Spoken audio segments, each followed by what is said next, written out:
Hey everyone, I'm Kelly Bargabas, and you're listening to All There Is.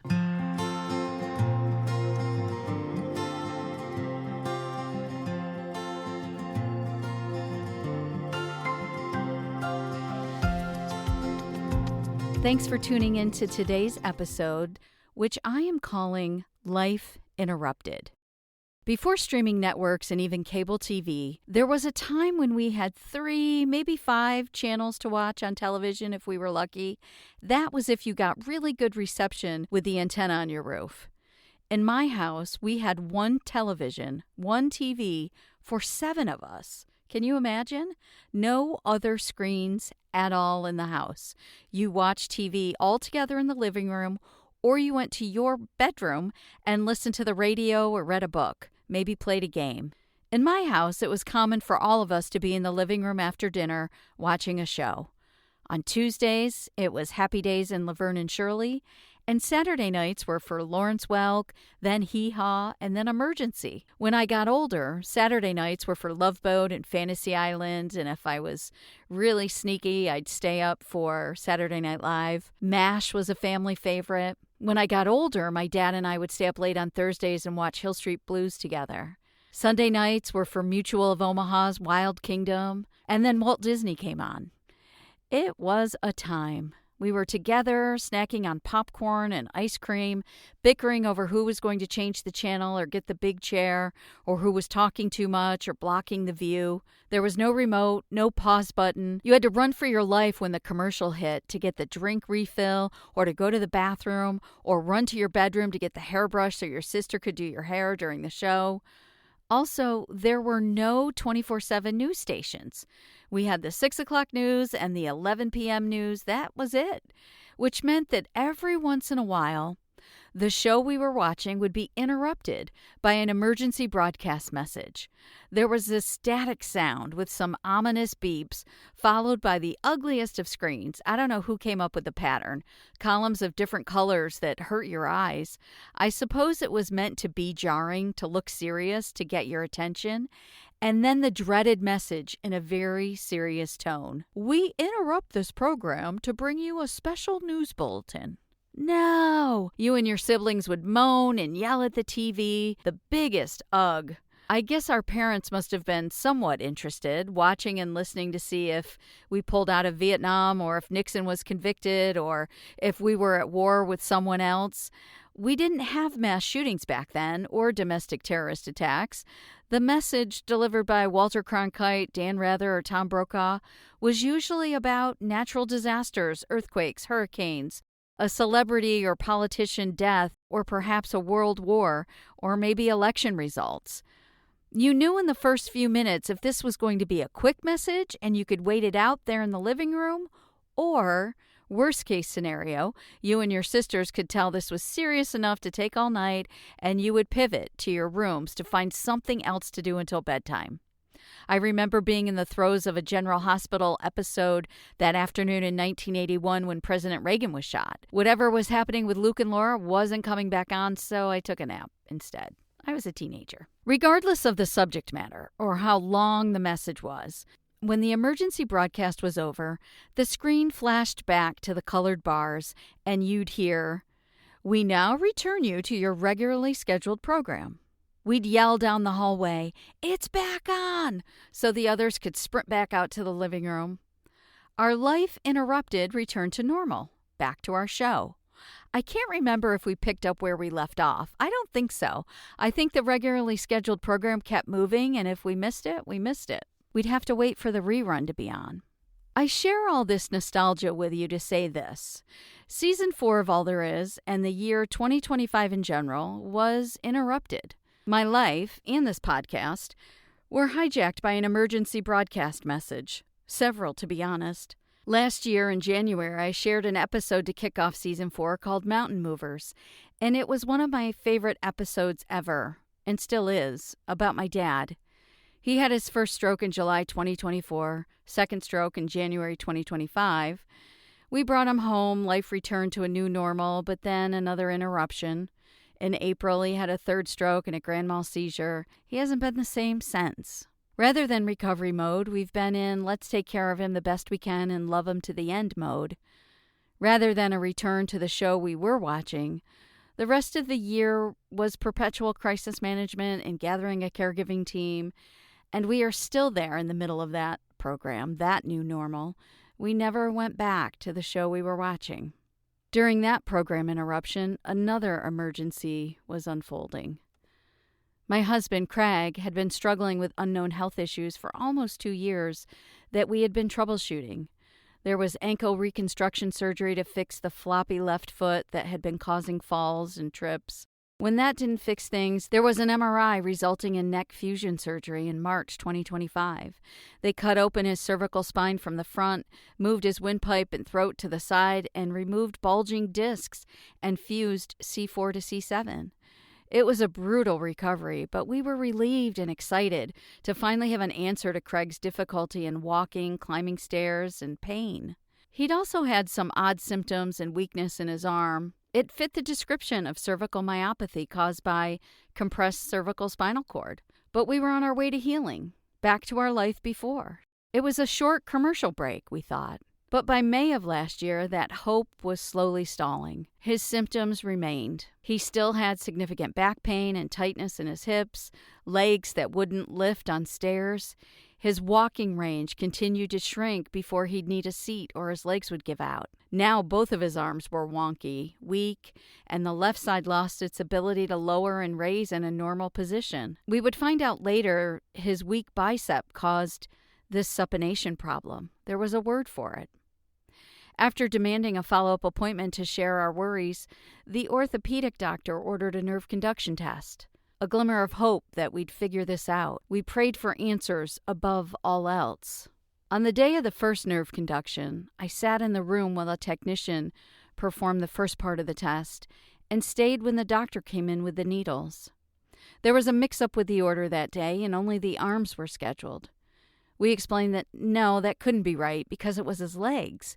His struggles with walking, that was the problem. The doctor listened while we begged for him to test the legs, and 2 days later we were back for the rest of the test. We were at the part with the needles. Craig was on the table. I was on watch, uneasy and anxious, but still hopeful. Answers, information, that's what we needed, and we were going to finally get them. The doctor was quiet, serious, never a good sign. The test was taking longer than planned. He was thorough, decided to add some additional pokes, but the real emergency broadcast beep started when the test was done and the doctor turned to us and said, "Why don't you wait in the hall while I print this report for you? I want you to take it with you."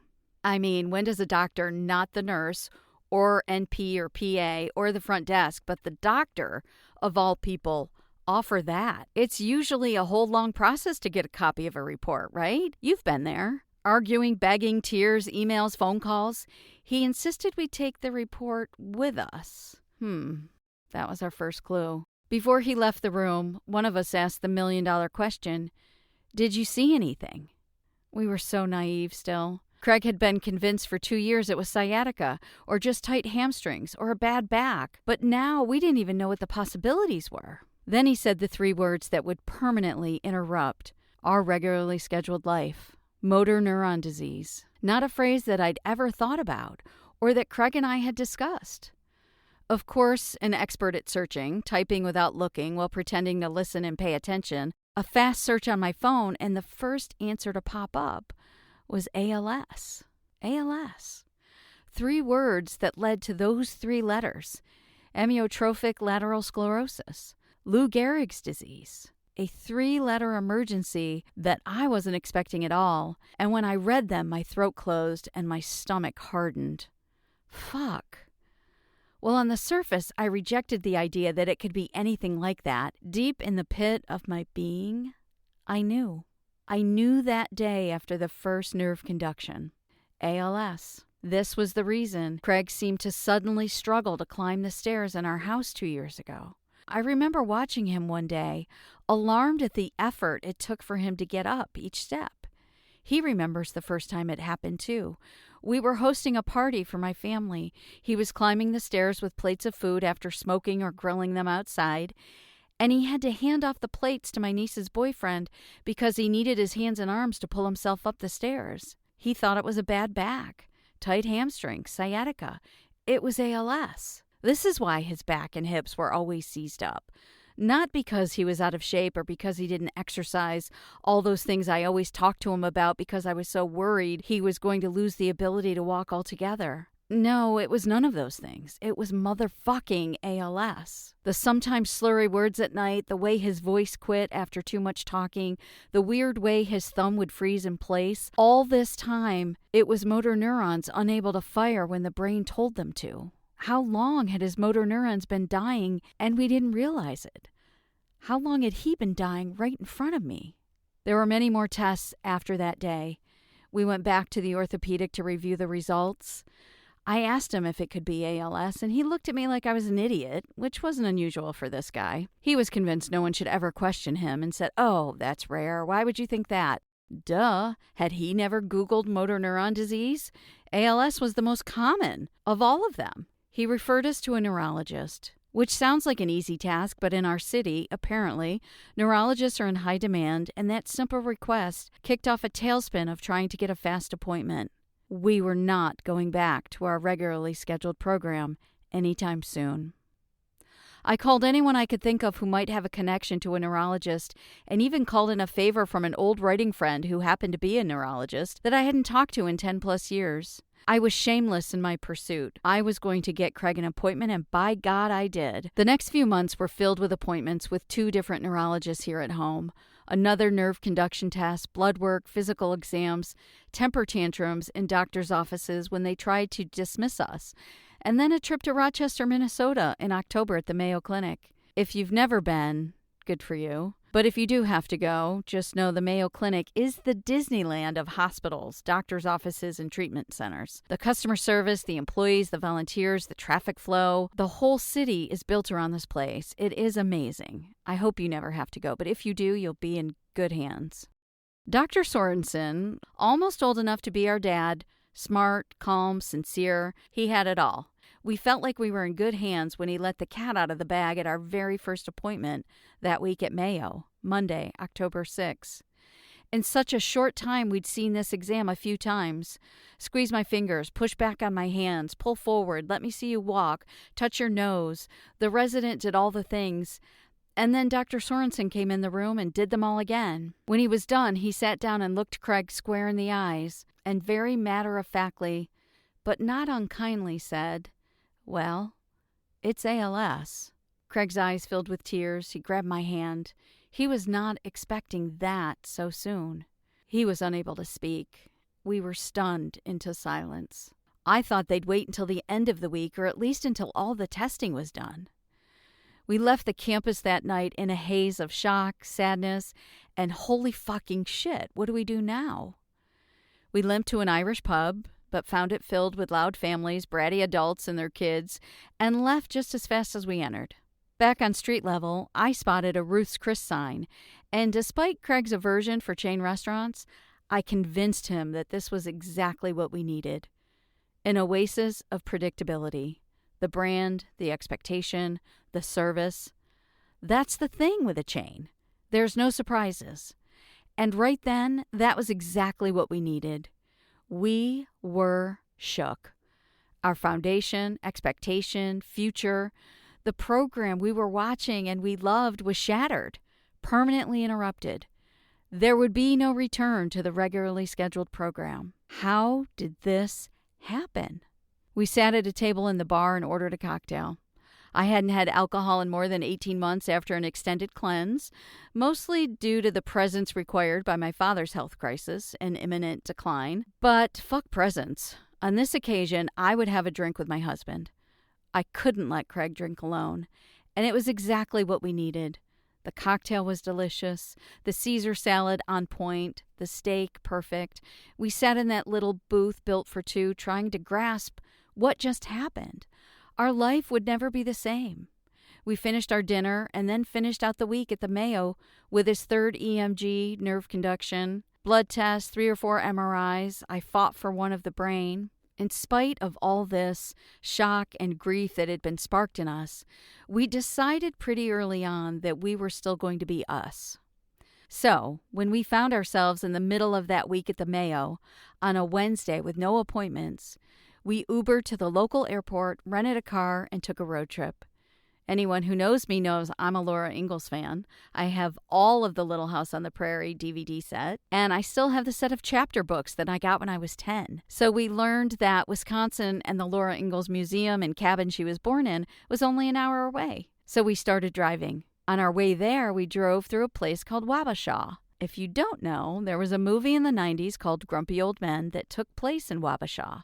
A fun fact I did not know until that day when Craig started freaking out. I also had no idea he loved that movie so much. I think it's a guy thing, or at least a Gen X guy thing. Who knows? I promised Craig we'd stop on our way back through. We actually found Slippery's on the river and had lunch, bought some merch. It was a win-win. I got Laura Ingalls, he got Slippery's in Wabasha. Who knew if we'd ever be this way again? Probably not. Reality was waiting for us when we got back. We set up a vigil in the waiting room of the neurology department, determined, and begging to talk to Dr. Sorensen one more time, even though we didn't have an appointment. They finally found him for us. He called us on Craig's cell, and we huddled around it in speaker mode in the hallway of the Mayo. We needed to hear his voice. We needed to ask him, "Are you sure?" And when he said yes, my analytical brain kicked in with the next question. "Okay, give me a number. How confident are you that this is ALS?" 90%, he said. This nice, fatherly man delivering the worst gut punch of our lives. Through tears and snot and boulders in our throat, we asked him for more time, more tests. Let us try the IVIG infusions, the lumbar puncture, the genetic testing. We pleaded, don't give us the official diagnosis yet. He was reluctant, but he agreed to let us keep our hope. We left Minnesota one day early, no longer in the mood to do one of our planned dine-arounds in Minneapolis, even foregoing my lifelong dream to see Mary Tyler Moore's statue and house from the TV show. We wanted to get home. Over the next month, we did all the things. We told our family, our friends, our church. We prayed and prayed and cried and did all the testing there was. On November 20th, we had our follow-up virtual appointment. Craig didn't have the gene. Good news for his son. The spinal tap didn't surface anything else that it could be, and the infusions brought no relief or the ability to climb stairs or walk more than 50 feet at a time. After reviewing all the results with a very patient Dr. Sorensen, I asked the question again. Give me a number. How sure are you now? This time he upped the ante. I'm at 95%. Not the direction I was hoping for. It was official. Craig was diagnosed with ALS. How the hell did this happen? We had plans, expectations. We thought we had more time to go to Paris, to paint, to have fun and adventures with each other, to forgive, to love, to live, to dance.